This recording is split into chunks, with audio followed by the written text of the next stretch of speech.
Hey everyone, I'm going to talk about the November NFT Reward Competition and then show off a stacked boxes build that you could work with for the next competition.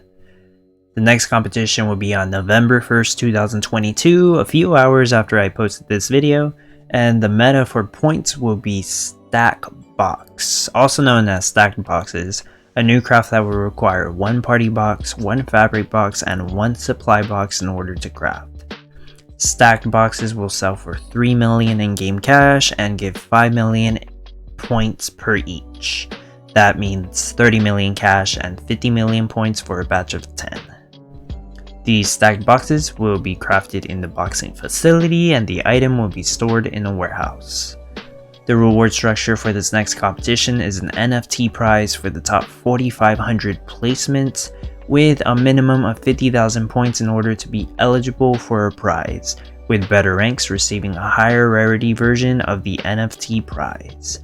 And the NFT prize this time is the Guided Blades Ghost card. This ghost card will reduce the craft time of the lumber craft within the lumber mill. So the way it works is the common version reduces the craft time of lumber by 1 second, uncommon by 2 seconds, rare by 3 seconds, epic by 4 seconds, legendary by 5 seconds, and ancient by 6 seconds. Like other ghost cards, this effect will not stack with itself, but will work alongside the Miranda's skin buffs. Since lumber takes 10 seconds to craft, the ancient version of the Guided Blades Ghost card would bring it down to a 4-second craft time. That's incredibly fast lumber.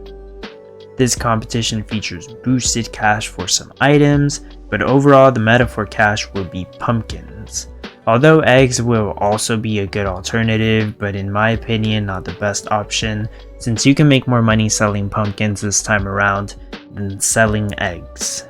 You will want to be selling pumpkins or eggs at the beginning to remain competitive at or near the start, as those options will be the fastest way to build up cash. The farmer remains as the possessed farmer this time around, so it will still have a faster movement speed than a tractor, so don't worry about building tractors since farmer houses will be more efficient.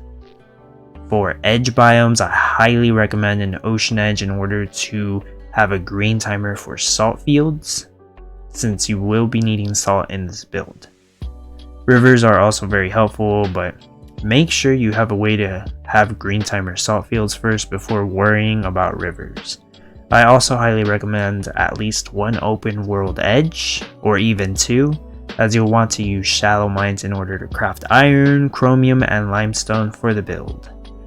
I do not recommend a mountain biome edge, as that will force you to build regular mines, which is a disadvantage because you will be crafting materials too quickly. And I know some people watching this video might own the Haunted Maze Zone 3 NFT that provides full salty to salt fields. I myself own one. I'm only going to say this once for those people. You already know that you don't need an ocean biome edge, so my recommendation only applies to those who do not own that Haunted Maze Zone 3 NFT. If you do own it, don't worry about an ocean edge, you might as well just go for rivers. As for which biome you should play on, I highly recommend a forest if you're planning on selling pumpkins for cash, or a less better alternative is the plains if you're planning on selling eggs for cash. I don't recommend the desert biome because you don't want your sand mines to have a green timer, as then you will craft silica way too fast and end up making more deliveries than necessary just to sell excess silica. Townstar also introduced an in-game production monitor, which can be accessed by clicking on where it says production monitor. I haven't used it enough, but honestly, I would be cautious. It feels like it's giving me incorrect numbers, but it might just be hard to tell when you're dealing with items that craft very slowly. If this does work correctly, then you will definitely want to be using it, as it will come in handy to figure out what your production rate is. Okay, time to show off what's possibly the most complicated no NFT build I've made. This is a no NFT stacked box build. So I'm going to try and explain this build as fast as possible, but I'm not going to explain how to craft every item. If you really want to know how to craft every item, please watch my videos showcasing my no NFT food parcel build, no NFT gift parcel build, and no NFT fabric box build. I'll link all those videos in the description. So after a few hours of testing, it seems to do about 1.4 stacked boxes per hour. I'm not sure how good that is, but the way I see it, if you're making enough stacked boxes to sell a batch, you're gonna be a winner. I believe this build can get you in the top 1000. Of course, I would hope it gets you higher, but I wouldn't really know. Also, this can definitely be tweaked and improved to get up to 2 stacked boxes per hour with no NFTs, but that involves moving some buildings and crops around in order to balance out the crafts more. I'll challenge you to figure that one out. I'm utilizing the ghost door trick, which allows workers to enter and exit through any side of the building. You want to have buildings face each other in order to accomplish this, and it will boost the efficiency of the build. So let's start with some important facts about this build. You need a ocean biome edge for green timer salt fields. You're going to need to build 2 nuclear power plants to provide all the energy necessary for this build, in addition to having clean energy to operate 1 pottery shop on a green timer. In order to get power plants, you're going to want to build mines next to a mountain edge or shallow mines next to an open world edge. Craft iron, build a steel mill, then craft steel, and use both steel and iron towards building the power plants, the nuclear power plants. And you want to balance the build as much as possible. This means you will have to do some unusual things like place a nectar field very far away or negatively impact objects to slow down their craft times. Okay, I'll start at the top and then branch out. I'm going to try to go fast here. I have 4 boxing facilities, 1 for each of the crafts: food parcel, gift parcel, party box, and stacked box. Doesn't matter which is doing what. 2 nuclear plants for all the passive energy, 5 water pumps for all the passive water drums, 4 fabric plants to the left, 1 making wool yarn and 1 making cotton yarn. Doesn't matter which is doing which right here. To the right, 1 making uniforms and 1 making fabric boxes. 2 pottery shops, 1 up here making ceramic bowls on a green timer, 1 down here making supply box on a red timer. 3 lumber mills, this one making lumber, this one making oak barrels, and this one making wooden boxes. As of recording this video, wooden boxes are crafting at 25 seconds per box, but during the competition this should be at 2 minutes per box. Regardless, this build will work fine since it produces enough lumber for everything. 3 shallow mines, 1 making chromium, 1 making limestone, and 1 making iron. Energy and water drums are all passive. I purposely slowed them all down to red timers with all these pawns in order to reduce the amount of lumber they take in, since I already get enough materials to craft the wine I need anyways. 2 refineries, 1 making petroleum, and this one making gasoline. 1 trade depot to sell with, 4 crude oil pumps, which makes all the gasoline I need for this build. 2 beehives, this one up here making wax on a green timer, this one down here making honey on a red timer, since I need more wax than I do honey in this build. I only have one wild clover because it slowly provides all the nectar I need for both beehives. One candy shop for candy canes. One cakery making cake. One making batter. And one making pumpkin pie. Two bakeries making butter. One making dough. And one making baguettes. One winery making Cabernet wine. And one making sangria. One chocolate shop making chocolate bars. One making decorated cake. I also have a bakery here making jam.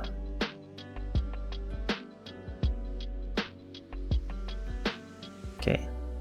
For windmills. 2 windmills making sugar on a green timer. That would be this one right here. And this one down here. I have 12 windmills making sugar on a red timer.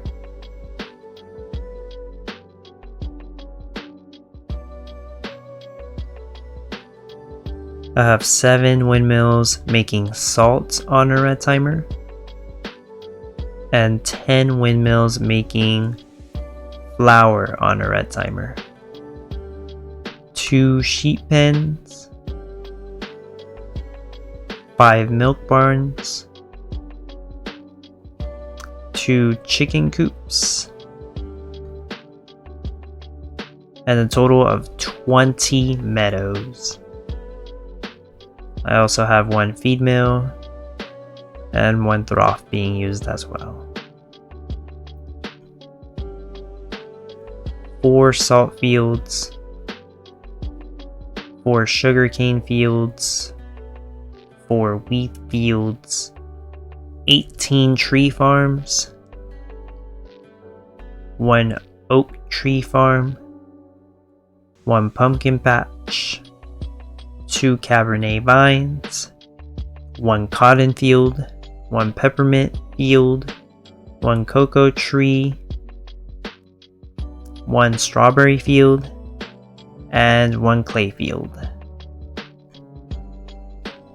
As for workers, I have 6 farmers, 13 loggers, 3 ATVs, 1 beekeeper, and 2 forklifts. For storage, I have 3 storehouses, 4 warehouses, 2 silos, 1 pantry, 1 lumberyard, and 1 fuel storage. I also forget to mention, but I have the glass factory as well, obviously making wine bottles. And I believe that's everything. And once again, this build works. I just don't really know how good it is. So if you do decide to copy it, definitely let me know how it goes. You may end up tweaking it a bit if you use any NFTs, but it should end up better.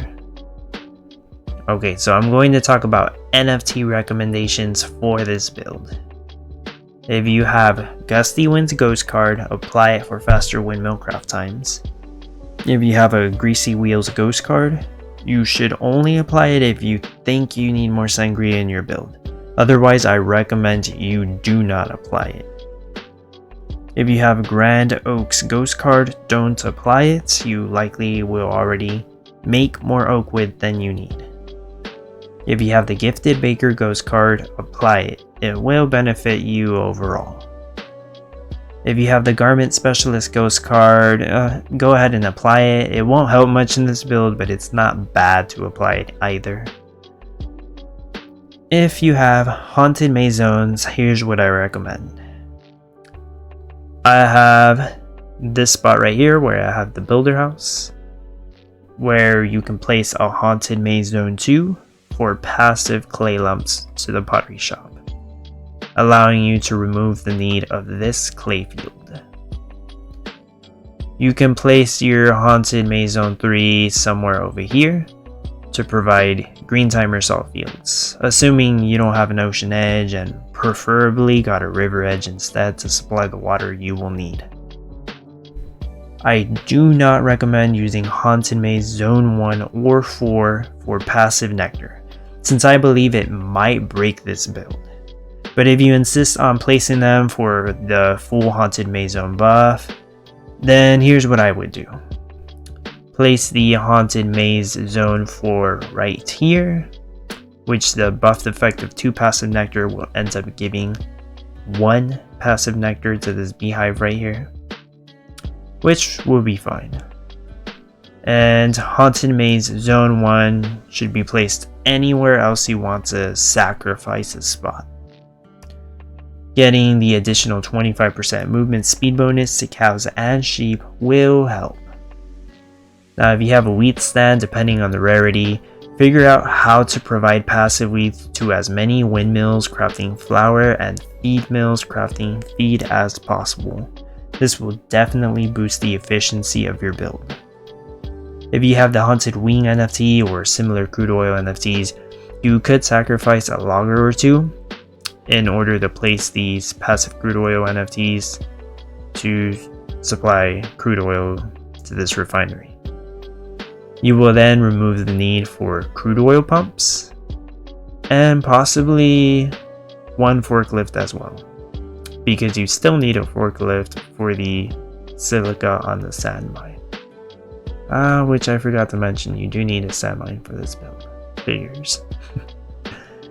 Okay, if you have a legendary Stylen ride, you could place it here to provide passive iron to the lumber mill crafting oak barrels.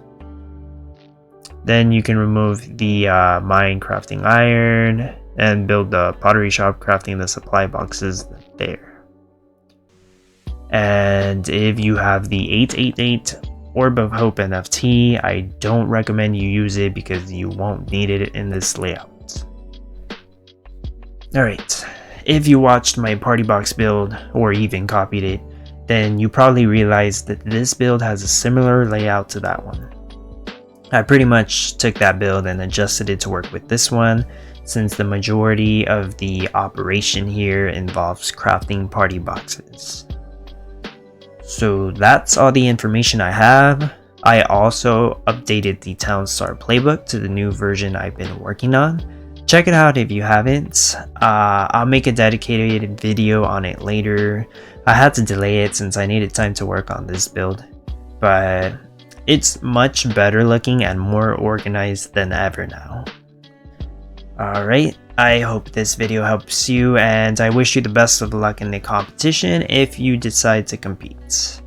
I worked very hard on this build, so please consider liking the video and leaving a comment with any questions or feedback you may have. And if you haven't subscribed, don't forget to do that so you don't miss out on these helpful competition info and build showcase videos I make.